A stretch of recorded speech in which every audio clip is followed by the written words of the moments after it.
दोस्तों, जब भी किसी फील्ड में दो कंपनियां आमने सामने होती हैं तो लोग खुद ही अपने फेवरेट बना लेते हैं। चाहे हम बात करें Coca Cola versus Pepsi, Apple versus Microsoft, Colgate versus Sensodyne, लोग हमेशा किसी एक तरफ होते हैं और वो अपनी चॉइस को सपोर्ट करने के लिए हमेशा तैयार रहते हैं। और इन सब बातों में सुपर हीरो फैन पीछे कैसे रहेंगे?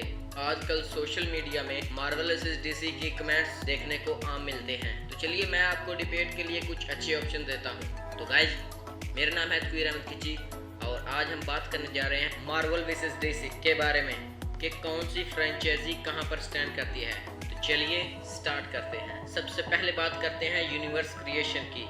मार्वल सिनेमैटिक यूनिवर्स शुरू हुआ 2008 की आयरन मैन से, जबकि डीसी एक्सटेंडेड यूनिवर्स शुरू हुआ 2013 की मैन ऑफ स्टील से। आप में से कई लोग सोच रहे होंगे कि 2005, 2008 और 2012 में डार्क नाइट ट्रेजेडी का क्या हुआ। तो मैं आपको बता दूं कि इस सक्सेसफुल ट्रेजेडी की वजह से ही डीसी को अपना यूनिवर्स स्टार्ट करने के लिए 2013 तक का वेट करना पड़ा। डीसी ने इस ट्रेजेडी को ऐसे बनाया था कि इसमें ना तो सुपरमैन और ना ही वंडर वुमन कहीं भी फिट नहीं हो रहे। और जब तक डीसी ने अपने यूनिवर्स की पहली मूवी निकाली तब तक मार्वल का फेज 1 खत्म भी हो चुका था।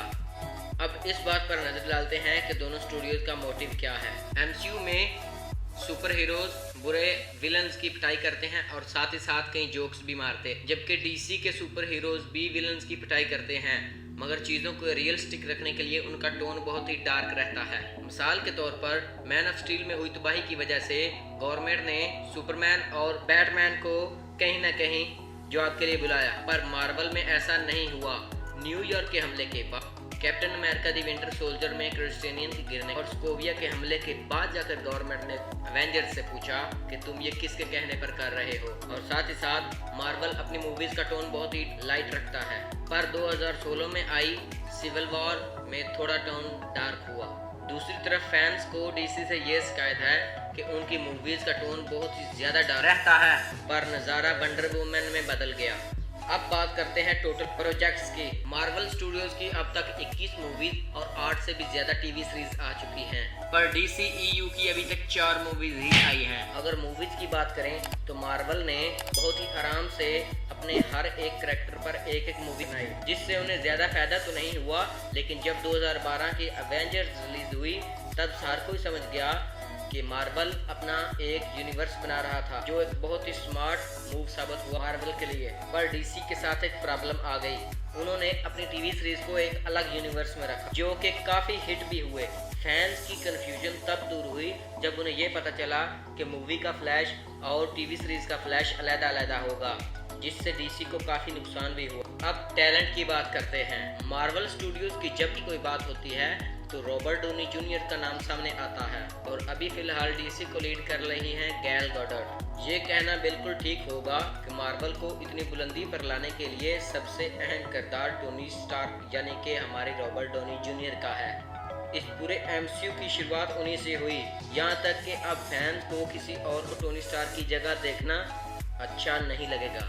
जबकि डीसी की वंडर वुमन मूवी को डीसी की आयरन मैन कहा जा रहा है, पर अगर ओवरऑल टैलेंट गिने तो दोनों स्टूडियोज किसी से पीछे नहीं। दोनों स्टूडियोज के एक्टर ऑस्कर जीत चुके हैं। अब बारी आती है डायरेक्शन की।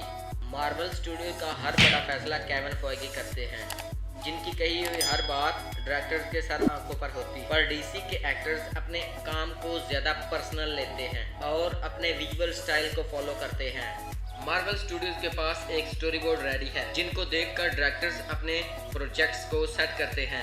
ये एक बड़े प्रोजेक्ट जैसा है जिसे कई सारे डायरेक्टर्स मिलकर मैक्रोमाइन करते हैं, पर डीसी को इस बात का फख्र है कि उनके डायरेक्टर्स अपने काम को ज्यादा पर्सनल लेते हैं, जो कि एक सिंगल मूवी के लिए तो बहुत ही बेस्ट है, लेकिन इसे सिनेमैटिक यूनिवर्स में ऐड करने के लिए प्रॉब्लम होती है। तो अब देखते हैं दोनों स्टूडियोज की मेन प्रॉब्लम क्या है। मार्वल स्टूडियोज की सबसे बड़ी प्रॉब्लम ये है कि उनके पास अपने ज़्यादातर कैरेक्टर्स के कॉपीराइट नहीं है, और डीसी के पास अपने कैरेक्टर्स की राइट्स होते हुए भी उनके प्रोजेक्ट्स को बदला जा रहा है। डीसी ने पहले सबको ये बताया कि उनकी आने वाली मूवी बैटमैन को बेन फ्लैन डायरेक्ट करेंगे, पर बैटमैन वर्सेस सुपरमैन के रिस्पॉन्स के बाद उन्होंने इस मूवी को डायरेक्ट करने से मना कर दिया और जब नए डायरेक्टर को असाइन किया गया तो उसने पहली वाली स्क्रिप्ट को ही ब्लॉक कर दिया। पर मार्वल को इन सब चीज़ों की कोई प्रॉब्लम नहीं है, उनकी सिर्फ एक ही प्रॉब्लम है कि उनके गरीबी में बेचे हुए राइट्स पर मार्वल धीरे धीरे पकड़ बना रहा है। रिसेंटली मार्वल की सोनी के साथ हुई डील को सामने रखकर फैंस में ये उम्मीद जाग गई है कि कभी न कभी मार्वल ये डील फॉक्स के साथ भी कर लेगा। अब बारी आती है पैसों। डिज्नी ने मार्वल को पूरी पैसों की छूट दे रखी है क्योंकि इन मूवीज की वजह से डिज्नी को बहुत ज्यादा फायदा होता है। दूसरी तरफ वार्नर ब्रोस को भी पैसों की कोई चिंता नहीं है, इसीलिए डीसी को भी पैसों की कोई परवाह नहीं। दोनों स्टूडियोज को पैसों की कमी नहीं है और तो और डिज्नी को मार्वल के साथ किए हुए असाइन की वजह से काफ़ी ज़्यादा माल मिल रहा है। तो अब बात करते हैं कि इन दोनों स्टूडियोज को खतरा किस बात का है। मार्वल को इस बात का खतरा है कि फैंस क्रॉस प्लॉट मूवीज से थक न जाएं, जिससे उनकी एसेंस न खो जाए, और डीसी को इस बात का खतरा है कि उनका सिनेमैटिक यूनिवर्स का सपना ही न रह जाए। ये खतरे बड़े हैं और मार्वल अपनी कई मूवीज की वजह से धमाका मचा चुका है। दूसरी तरफ डीसी को अपने पैर जमाने की ज़रूरत है क्योंकि वो अभी तक मार्वल से काफ़ी ज़्यादा पीछे हैं, पर उनकी उम्मीद बड़ी वंडर वुमन की सक्सेस से। डीसी की मूवी वंडर वुमन अपनी जगह टॉप 5 सुपर हीरो मूवीज़ में बनाने में कामयाब हो चुकी है।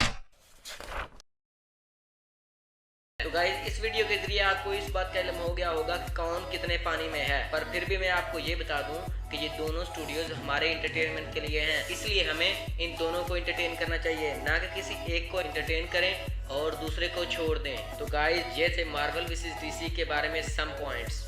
फिर भी अगर हमसे कोई डिटेल मिस हो गई हो या आपके पास कोई नया फैक्ट है वीडियो से रिलेटेड तो प्लीज़ हमें कमेंट में ज़रूर बताएं। साथ ही साथ आप मुझे ये भी बताएं कि आपका फेवरेट सुपर हीरो कौन है और किस यूनिवर्स से तल्लक रखता है। ऊपर से लेटेस्ट सुपर न्यूज़ और ऑसम सुपर न्यूज़ के लिए हमारा चैनल सुपर ट्रांसपोर्टर ज़रूर सब्सक्राइब कीजिए। थैंक यू गाइज, मैं हूं तकीर अहमद खिची और आप देख रहे हैं सुपर ट्रांसपोर्टर यूट्यूब चैनल।